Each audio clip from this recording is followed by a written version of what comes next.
You buy one beautiful thing, and suddenly, everything else you own feels outdated. It's not just a shopping habit, it's a psychological trap with a name, the Diderot Effect. It starts small. A new phone, a new chair, a new shirt. But soon, that one upgrade makes everything else feel out of place. And without realizing it, you've set off a chain reaction of spending that feels rational. But it's anything but. This is the hidden engine behind modern consumerism. And once you see it, you won't unsee it. Let's go back to 18th century France. A philosopher named Denis Diderot lived a simple life. Modest furniture, modest clothes, modest home. Then, one day, he received a gift, a luxurious scarlet robe. Rich, elegant, refined. And it ruined everything. Suddenly, Diderot looked around his home and felt something he hadn't before, dissatisfaction. His old chair looked shabby. His desk, dull. His rug, worn. The robe didn't fit the rest of his life. And now, neither did anything else. So he replaced it all. New chair, new desk, new decor. Not because he needed to, but because he wanted it to match the robe. That's the Diderot effect in action. A single new possession creates a domino effect. Each item pushes you to upgrade the next. One change redefines your sense of normal. And soon, you're spending not out of necessity, but out of a psychological urge to maintain consistency. Fast forward to today. You buy a new iPhone. Suddenly, your old case feels off. You want AirPods to match.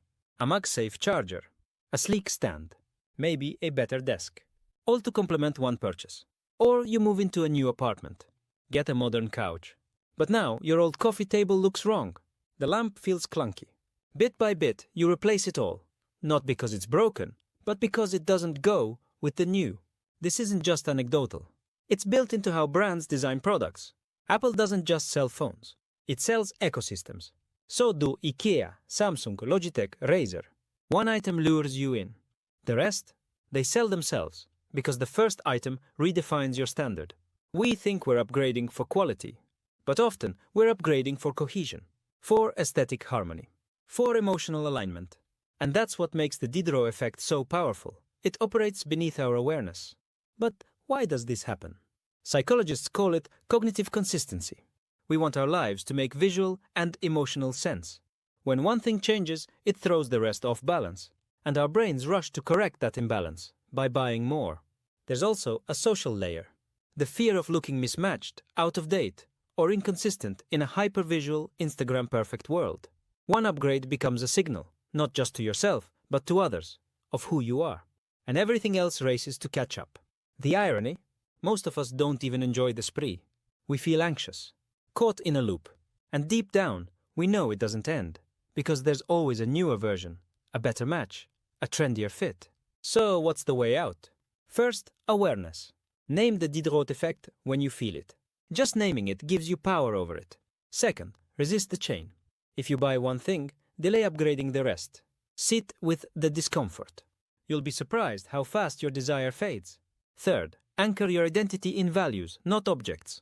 Your worth isn't defined by how cohesive your room looks or whether your headphones match your phone. And finally, reframe luxury. Sometimes, true luxury is not needing more.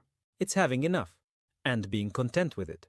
So next time you find yourself adding 5 matching items to your cart because of one new thing, pause. Take a breath.